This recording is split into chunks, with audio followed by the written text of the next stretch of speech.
Episode 17, Backlash. Jeffries, Johnson, and Johnson's timing couldn't have been better. The three joined the tail end of the platoon as it passed heading for base camp.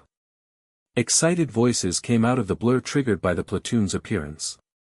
Sloppy. It was damn sloppy. The platoon's appearing out of the blur had surprised the camp as they'd been making so much noise that his men hadn't even been detected before coming into visual range. Why hadn't Preston been looking out for them? Then silence spread as every man stopped what they were doing, came to attention, then saluted the body of Sergeant Michel, the first man killed in combat in 3,000 years. Jeffries knew his brothers would hold that salute until the men carrying him had passed. It is what he would do. Damn it. He should not be walking naked, escorting Sergeant Michel. It was disrespectful. He should have sent them ahead and stayed back to police that area. 20 more steps and Major Wilson blocked his path, holding out a canteen. My men will see to it that this man gets proper treatment.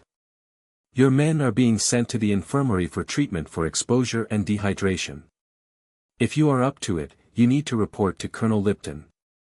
The thirst his discipline had been suppressing surged overwhelmingly to the front as Jeffries took the canteen and began gulping it to soothe his splintered throat. Wilson snapped, "You know better than that, slow sips to start." Damn, he did know better. With regret, he made himself put the cap back on the canteen and hand it back to Major Wilson, even though his thirst screamed for more. "I'll get more as soon as I get across the gate."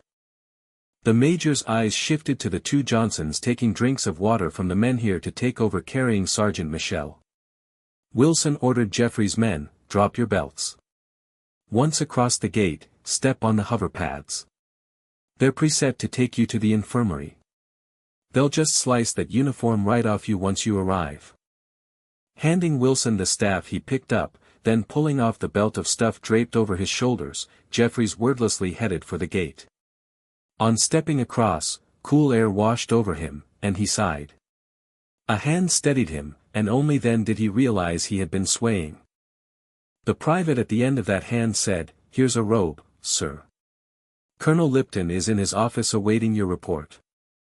That is if you can make it." Slipping on the robe, Jeffries said, "I can make it."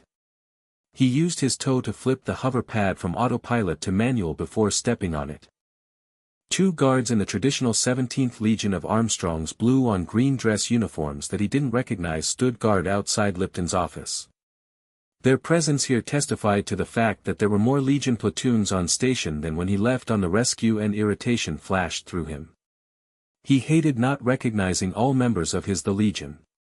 But he hadn't even met all the officers, much less the other members, since they transferred him from Heinlein and the 7th, to Armstrong and the 17th. To his further irritation, these men didn't even bother coming to attention as he stepped off the hover pad and walked between them. The fury that burned in Colonel Lipton's eyes took him aback. Where do you get off ordering a man to kill prisoners? Wes had to kill two, and one more died on arrival. The station commander had already arrested Corporal Wes and handed him over to the law on Armstrong before word of what had happened had even reached me. Jeffries kept his voice calm and controlled. The order was perfectly legal. If leaving behind prisoners constitutes a threat, and they cannot be transported, then executions are allowed under the rules of war. Lipton spat back, "That is an archaic law from pre-spaceflight. It has never been ratified by the government of Armstrong, or any other planet for that matter." His own face heated with anger, and he snapped back. "Combat is also pre-spaceflight, barbaric and archaic. If you are going to bring back combat, you have to bring back the laws governing combat.